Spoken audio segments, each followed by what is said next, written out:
الحمد لله رب العالمين الرحمن الرحيم مالك يوم الدين إياك نعبد وإياك نستعين اهدنا الصراط المستقيم صراط الذين أنعمت عليهم غير المغضوب عليهم ولا الضالين اللهم اقسم لنا من خشيتك ما تحول به بيننا وبين معصيتك ومن طاعتك ما تبلغنا بها جنتك ومن اليقين ما تهون به علينا مصائب الدنيا ومتعنا اللهم بأسماعنا وأبصارنا وقواتنا أبدا ما أحييتنا واجعله الوارث منا واجعل ثأرنا على من ظلمنا وانصرنا على من عادانا ولا تجعل مصيبتنا في ديننا ولا تجعل الدنيا أكبر همنا ولا مبلغ علمنا ولا تسلط علينا بذنوبنا من لا يخافك فينا ولا يرحمنا. بناو غراني دينكي مخلنكي ورب دين محمد صلى الله عليه وسلم والله دارك الناس ناس من تاخون تيجي والله قول لك للكتين كان والله بقول لك للكتين كان ورب دين محمد باجل دماغ والله باجل دماغ والله قول لك للكتين كان باجل دماغ جوركم باجل الخير ورب كعبة والله أنت ما تاخوني والله أنت ما تاخوني يلا لكن ما تاخذ الجوار من بعد كمل تورا نيتو نداك سما نيتو سبحان الله سبحان الله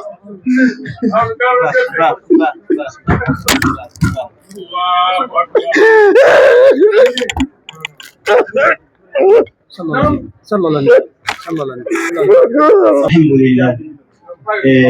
كيف فهمت الهدى سيرو فوق بسكما afagere tigalle gerbe ko ane سيرسون من خوالديا إن هذا كديامي بأجركو أيسون من خوالدي أفاجر هجانا سيدي أكوغارو ألا نغا باوني غيمغا أغيما غيره إدو بودي بالي إذا انتساجن كاتيكا أتغاري ألا غنيكين كهلنكي أمي أفاجر كين قد شوغا مغافيا أفاجر أسوا بغاندي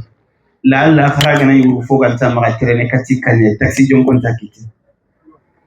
أفاجر سيما لوغريكي أبو دهدال كونانتارو مونغا باكا أتيد تمرو بان فنتي بان مغابو زافيكيا إنا تغم على تيميلو مونتا أفاجر كينيا ميسا ينكوي فنلندي أتيدو خانو إمووري على النبي سنة يدبر عندنا آخي سلامي خانو النبي تانا بانغاندالا على بانغاندي okoye Sénégalais sumulati Allah o islami sumulla me ode khamti Allah bawni serengan katidu toko kati ngamulati Allah afina ndan sama siroyena ade dumaga yankaye nyakoy khadi Allah ganno da khanna jawaran ko nga sigira be oyetu faransi de rasul sara sire biro ni magul nyanga nan takande suni iyai arifara unya kinyandi sega sirosula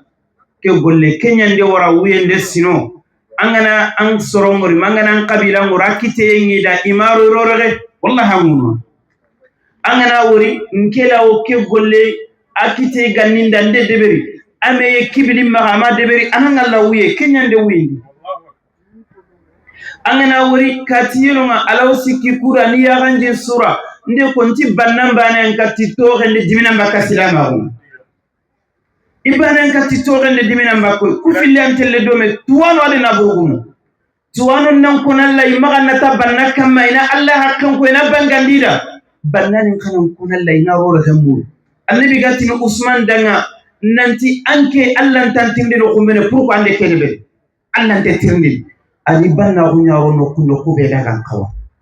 wala odwa ofaba keda agire kuya ganjini be baganda ali bagandi faban kallano nyada jani ma windi foma windi ay mandi na bure mbagana ala timene kana duwada alla ganna akore nkorosin ado silami su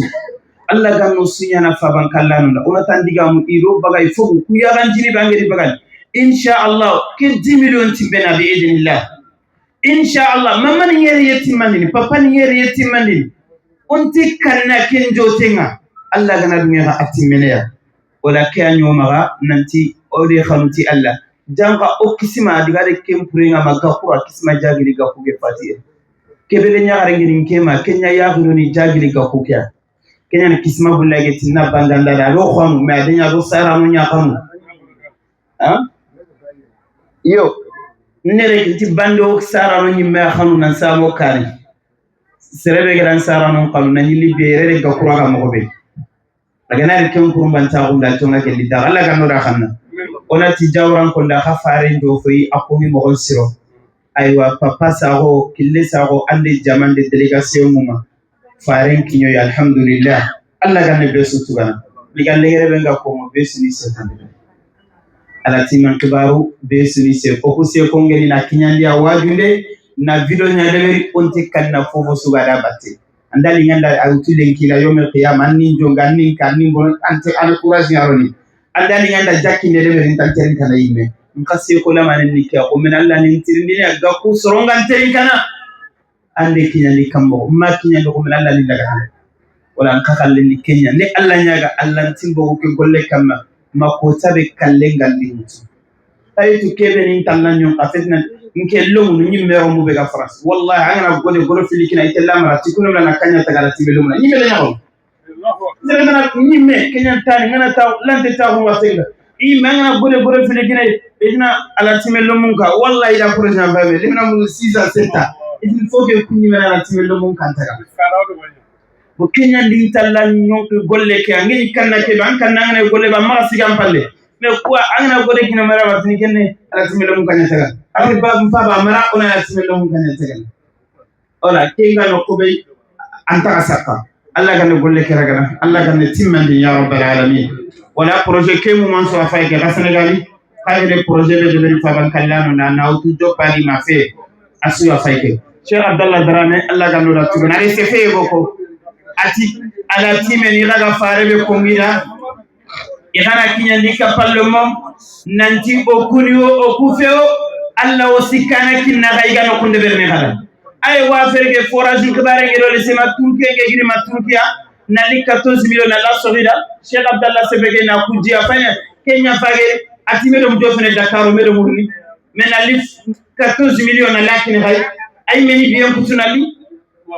kewureni okuni okufe anta keke fi fure kana kisi sino ankenda na bure fe billahi wallah Allah usiraritna ga ku finance na gidemana wala man karima ma rabiatu sise ala timeni nyane maga idarana soninke imefe metana tigoro la timen da sungine kine soninke nyana tenkana kida wolofo o khibare gene no kusa gilla gatelle ay me representer ali yambulo kun khari ali Allah gando la wurugindini ona taranga jazakillahu khaira wa taqabbal Allah minki Allah ganno la antugana wala nyamla na kusofa ko papani sebe ta'ala ada al-yatim min qabarina ada qotonti Allah subhanahu wa ta'ala bal ada gongo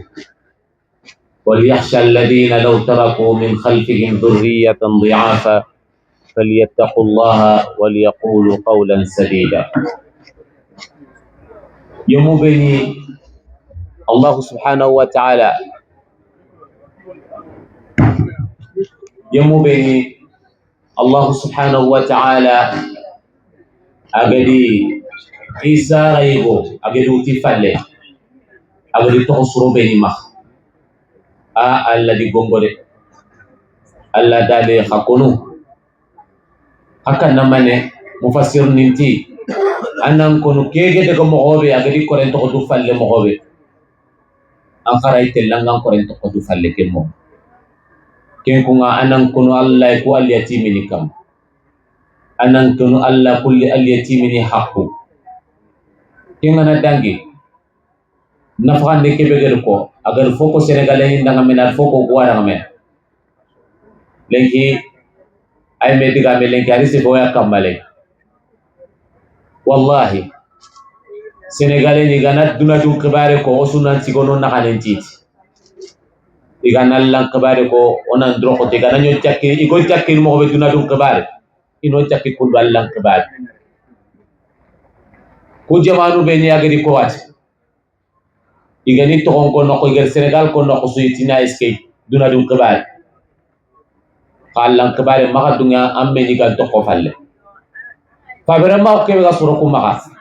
nanti kedi ke kita kana me kita mare manga fabere ma ko nyamulla fabere ma ko tenge di Allah kibare ketin kane kita Allah no fulane de ayam pesinga Allah no ko mare mana ko na kan nya siti ni kenga qaduna dun kibare o te loga toqe ma indakum yanfadu wa ma inda Allah baq Allah subhanahu wa ta'ala da fobe ga hakkitunna ati nyemene bane hakebe galla no ko kenya ndumene ona kenya mur na burku be ko kitu khalifa fonya legi amma ka kumena anta namma agana nyamma ka waqti be Allah kharan jigindi de angal janna murute bawo na burenga ko melo din aljanna men sallende su mesere ron aljanna de ka wallahi nafande ngi sere lodin aljanna faringa sallallahu alaihi wasallam ko ta ga sigi minbari nyakama igatele kurenga jihad ati jihadun nge ayo magade kha fonto maga konu fonna fana Allah kille Usman bin Affan agrasigi atalla farentigi set fobe ga setto ga tele jihadun tigasu fayle farini le gille khat ati konna fandi Allah kille o tele kurenga de Usman bin Affan ay le gille ta filandi ati ha junga fofo yiga fondo mini foni do geja nyukuni tigasu faringa sallallahu alaihi wasallam agayan kana minbaringa agar diga mebe ko ati ma darra Usman ma amila ba'da al-yawm fonta Usman aljanna loen kabana legi dangem palle almaninya adi bogdu maha naru Allah killenga maka tantim maka ben komo filiya gamma wujuru filiya gamma goro filiya gamma mare mangar rondi tinganni balla nantu kana tikenya Allah subhanahu wa ta'ala ayo alhalantude aytu khananti yogoni fonti maka ka Allah gari mu'min ningal halan ko gari jakki mu'mini be Allah gari aljanna tagundi dang ikane aljanna kebe khore nga kamundo nyi nyembaka serbane Allah gari itaguman tonko nga cheke fini itaguman toninga alladhina yunfiquna fis sarra'i wad darra kubeni nowenga khatinga nani igna fakandini Allah killenga ka har hodanga nani kamma waqti be ikitenga idiba ngakati miskine ninga saketi al-yatimeni mare muku al-yatime no nyinniya al-yatime ninga ingaba intibana al-hala al-yatime go yayi kan no nga al-yatime kenya kharsere kita kibe gasikada anto ko al-yatime kibe rora khadi megantma kharangen nyimbe khote nyana maka wallahi alladhi la ilaha ghayruhu angana tahani megana yile tanyimme anga du fay an khumbe Allah no tanga nyana mo hobe kulle logo be nyangi walla e gam anga naro kanga ngar folla ko munyi ga wurnu katta baba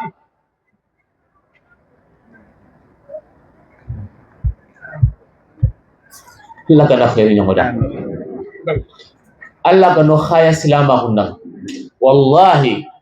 kadalla tiga hakume diga ke bar kadalla tiga dimasun kota annan kan konkutana li al numet Allah wallahi fosongon ta hunyan Allah gari nanganda anyi khora ko fe anyi kharo khora ko fe sorongo no kunna ponga ga sembe na ponga daraja kha Allah kibare do ke khibare kha Allah gadan tuga gadan ke dingra mare manan na hade ti Allah kibare Allah kano tanga Allah kano al-yatime ni ko Allah gani soko wallahi honga musiko al-yatime ni daga wallahi Allah na soron khaya kunga sikiko al-yatime ni daga kuna burube ni ko kite wallahi foy Allah ba ke ba ko toke ko al-yatime ni wallahi hanga musigidang Allah na sigidang ko al-yatime ni igere farna go berang lakka kat jamanga khay farla hu fana hullo na lakka kat ko al-yatime ni imaka dikram kuti Allah sikki be sudan tuano kube ni ogi khibarun kongo il faut que be asu al-yatime ibn Taymiyyah Imam Ahmad السوسو أفوق اليتيم إمام الشافعي kebe gat khibaren ko al yatime nyan ali magari medina ko tabe sa ganda kitenya raga da at imam malik at imam malik nke kerre mele kengel imam shafi'i numulla ana tuwahulle kha katanga tuwawona yimme ngana jikundi fina al yatime nyan khasu duramu ma fay khibaru nya ko akoku al yatime ni dawna tina maka jikra ina maka jikra kuti wallahi thumma wallahi senegal ngonga misigidanga alla nasron khaya ku gasikidanga khakunga kenanya oku khada ga jikki gatche bohore ido khirkatal lanqbaria ha antum haula'i tud'auna litunfiqu fi sabilillah faminkum man yabkhal ومن يبخل فإنما يبخل عن نفسه والله الغني وأنتم الفقراء وإن تتولوا يستبدل قوما غيركم ثم لا يكونوا أمثالكم الله سبحانه وتعالى تقول إفاق خلي خنا النفغني كتل لك اللي فمنكم من يبخل خيغني خدنغناهن خاكونا ومن يبخل فإنما يبخل عن نفسه seresu ko khutungana de anna tuna dambaga khutungana utanyimya bawo kembaraje do ken khaira isagere katan kenyimya anna tunanti wallahu alghani wa antumul fuqara alla banaya hakunu fuqarenya wallahi angana khutungana utanken tuku alyatima ni demana anti hajun jarna wallahi ma haju garanga katta allah subhanahu wa ta'ala annan kitemba bakata allah an nyagunte angana ti de haju tikidene al yatimeni nimme de al yatimeni ndemana di korto ndemana ka wallahi ngana nyankite mutikatalla ando yago wallahu alghani alla nabannanga wa antumul fuqara fothakum hamene fuqaren nya khay kana droxoto o sukofo onan droxoto nan tigi al yatimeni o al janna polaqe wani kenqa